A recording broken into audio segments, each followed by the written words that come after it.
在维基百科上，电锯的定位是标准的工具，然而大部分人却不这么认为。在很多人眼中，电锯可能是杀人狂手里的血腥凶器，或者是末日到来时在尸潮中锯出一条血路的求生神器，甚至有可能是为人类巨变宇宙中各路牛鬼蛇神的忠诚象征。其实我们讲过很多工具在战场上大放异彩的例子，那么不知道有没有人好奇过，假如在现实中真的把电锯拿来做武器，到底威力如何呢？今天就让我们一起来探索一下电锯身上是否真的存在化身杀戮机器的可能性吧。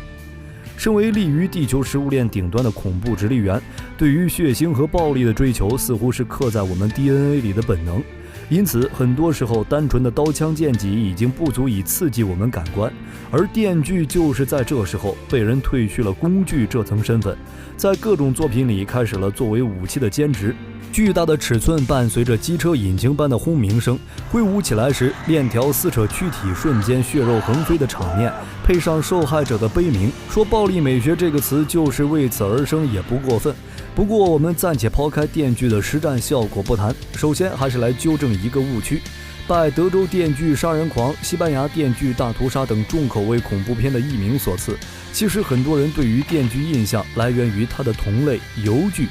这两者都属于链锯，只不过因为动力源不同，区分出了两种叫法。只有烧油的叫油锯，才需要在使用前用霸气的动作拉动绳子来发动引擎，顺便换来拖拉机般威武的轰鸣。至于真正的电锯，只需要按下开关，它就会自己开始运转。实际上就是这份坐上来自己动一般的自觉性，让很多人觉得比起需要人费劲儿挥动劈砍的武器，电锯这种懂事玩意儿想必是现代科技所制作出来的第一冷兵器，远超古代传统的神兵利器。链锯家族到底诞生于何年何月，这种事早已不可考证，但我们熟悉的链锯的雏形最初倒也确实是拿来锯人的，只不过锯的是病人。没错，现代链锯最早是18世纪医生们用来进行外科手术的工具，并且在被绞线锯彻底取代前，起码活跃到了19世纪末。在此期间，帮助无数患者切除过髌骨。此时尚且年轻的链锯可能没想到，自己一个救死扶伤的工具，以后要被人说成杀戮机器。到了20世纪初，欧美的工程师们为链锯脱下白大褂，让它转行成了蓝领。现代人认知里作为工具的链锯就此诞生，并且诞生出了以油和电作为动力源的不同版本。在现实中，作为油料驱动的自动工具，油锯的功率是要超过普通电锯的，这点大概更符合普通大众对于大威力武器的心理需求。但是油锯的重量一般也要比电锯更高，一般的油锯重量大多在5000克左右，这个重量正常人都能拿得动。但是这并不代表油锯就是一件趁手的兵器。实际上，一种东西到底危不危险，立法者们是最清楚的。作为工具的开山刀等刀具早就被法律列为管制刀具，但是油锯、电锯这种看似威力更大的工具却并不在法律禁止范围内，这其实就已经足够说明一些问题了。如果油锯、电锯这类电动工具真的挡者披靡、威力巨大的话，早就应该被法律限制携带才对。但是为什么法律没有将这种威力巨大的工具作为武器来进行管制呢？原因显而易见，那就是实际上电锯、油锯并不适合拿来作为武器使用。这一客观现实，就算你心里再默念着俺寻思能行，也是无法改变的。链锯从一开始诞生的目的就仅仅是作为节省人力的工具，因此把它当作武器本身就是一道超纲题。它们看似威力巨大、无坚不摧，但实际上杀伤力并没有我们想象的夸张。一把锋利的刀挥出去的瞬间，就能斩断人的躯干肢体。就算现在屠宰牲畜时，人们也选择用刀，没人会去拿电锯杀猪。要说根本原因，其实是链锯的工作原理所致。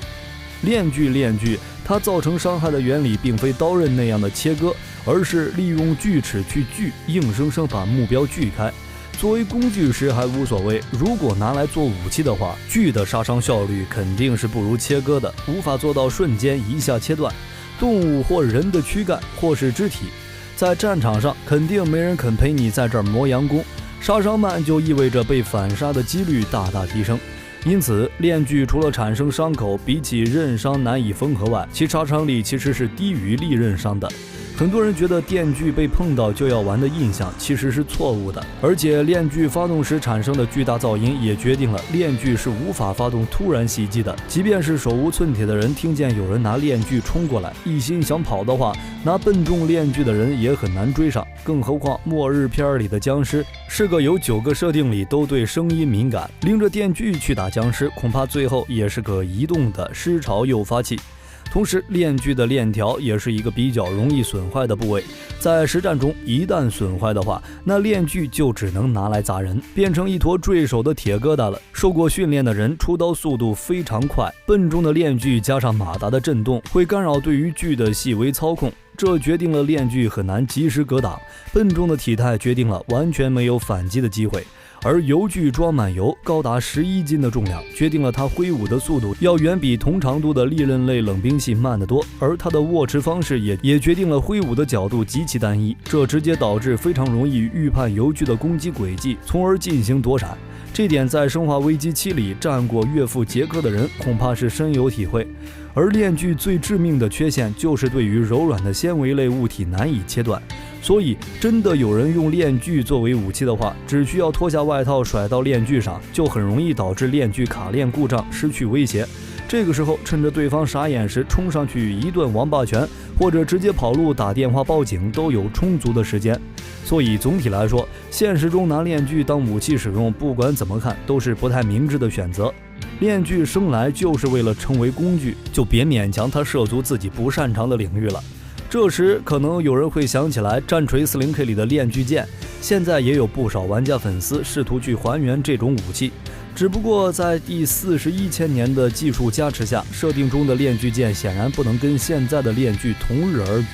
链锯剑的重量允许你另一只手腾出来，握上你的宝贝爆弹枪，光看那厚重的剑身和暴龙般犬牙交错的利齿，就知道是不好惹的玩意儿。配上那高速马达和单分子倒钩状的锯齿，实战起来可以想象是什么一个场景。管你是什么虫巢暴君还是绿皮军阀，一剑下去照样撕开几百条血管，大动脉血喷的跟尼亚加拉大瀑布一样。可以说整个人类帝国的建立和发展都离不开链锯剑。你觉得还有哪种武器是像链锯剑这样被艺术创作过分夸大化了呢？揭开历史面纱，探寻神秘冷兵器。本期的分享到了这里就结束了，喜欢冷兵器的朋友可以点个关注，下期和您分享更精彩的内容。我们下期内容再见。